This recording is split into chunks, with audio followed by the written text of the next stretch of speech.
महाराज जी, आत्मविश्वास और अभिमान को कैसे परखा जाए? हमारे अंदर का आत्मविश्वास कब अहंकार में परिणत हो जाता है, उसका ज्ञान कैसे?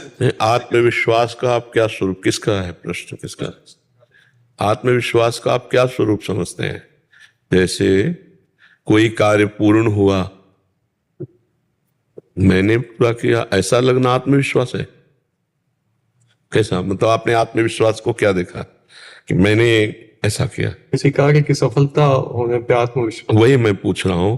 तो उसमें अगर आप भगवत कृपा देखें, नहीं कि भगवान की बड़ी अहेतुकी कृपा हुई कि इस कार्य में मुझे क्षमता दी कि मैं सफलता प्राप्त करूं और सफल हुआ, मूल में तो भगवान ही है ना।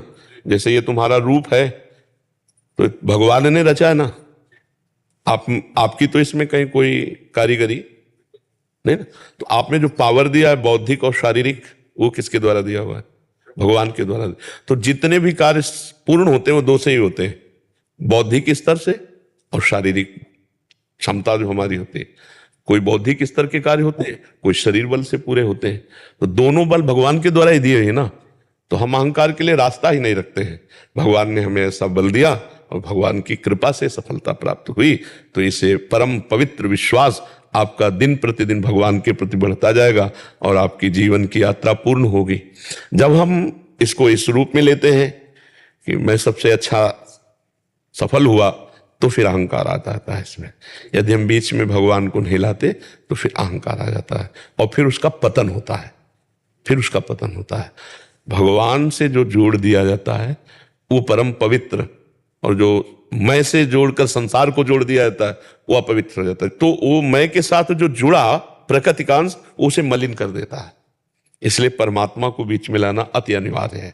कहो मत वाणी से, वाणी से तो यही है कि आपको इनाम मिल रहा है, आप हर्षित हो रहा है, पर आपको अंदर से कि ये सब मेरे भगवान की कृपा से हुआ है, क्योंकि उस परमात्मा ने मुझे बुद्धि दी, मुझे बल दिया, उन्हीं के बल से बुद्धि से ये सब काम हुआ।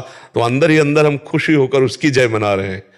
अगर हम हार जाते हैं तो फिर वो भी भगवान की। हाँ, सुख दुखे समय कृत्वा लाभा लाभो जया जयो, यही सच्चे भक्त की पहचान, यही सच्चे ज्ञानी की पहचान। ठीक है ना, बहुत अच्छे। ऐसे चलो, अहंकार के लिए कोई जगह मत रखो। अहंकार उसे कहते हैं सफलता पर स्वयं को रखना, सफलता पर स्वयं को रखना उसे अहंकार कहते हैं। कुछ भी अगर कहीं भी मैंने इतने खिताब प्राप्त किए, मैंने, अभी उसका अहंकार बढ़ रहा है। और भगवान की कृपा से ऐसा ऐसा ऐसा सब ये सहज स्वभाव में है। अंदर से भगवान की बात रखे जरूर। अगर भगवान की बात नहीं रखेगा तो फिर वो अहंकार आ जाएगा और वो फिर गलत करवाएगा। अब जैसे बड़े बड़े उसमें हर्षित हुए जीत कर, तो फिर शराब है, ये व्यभिचार है, ऐसे बढ़ता चला जाता है और वो गिर जाते हैं, वो पतित हो जाते हैं। तो विजय तो वही है कि माया पर विजय प्राप्त की जाए, इंद्रियों पर विजय प्राप्त की जाए। क्यों? अगर आप विजयशील जगत में हो तो सच्ची विजय है कि आप अपने पर विजय प्राप्त कर लो, आपसे कोई गंदा काम ना हो, किसी का अहित ना हो, आप इंद्रियों पर विजय प्राप्त कर लो, मन पर विजय प्राप्त कर लो, तो सच्ची विजय होगी कि नहीं? अब दूसरी जगह तो विजय प्राप्ति के खुद गुलाम बने हुए इंद्रियों के, मन के, जैसा चाहे वैसा गंदा करवा ले। तो मुझे लगता है कि भगवान से विमुख होने के कारण सफलता भी अंत में असफलता का रूप ले लेती है, और भगवान को सम्मुख रखे तो असफलता भी सफलता का रूप ले लेगी। जैसे पांडवों को वन वन भटकना पड़ा, पर हस्तिनापुर के सिंहासन पर पांडव ही बैठे।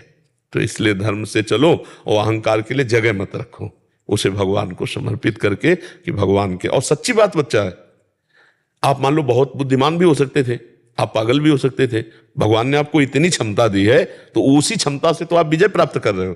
तो है ना भगवान की दी हुई बुद्धि, भगवान का दिया हुआ बल। नहीं मान लो आपका शरीर ऐसा है और ऐसा बना, आप चाहो तो ऐसा बन जाता, लेकिन भगवान ने जैसा चाहा वैसा तुम्हें कर्म के अनुसार दे दिया। अब इससे सफलता और असफलता ये दोनों, तो दोनों में हम समान भाव रखकर चलेंगे तो हमें भगवत प्राप्ति हो जाएगी, हम दिव्य हो जाएंगे। अपने अंदर बहुत शक्तियां हैं अध्यात्म की, उनको जागृत करने की जरूरत है।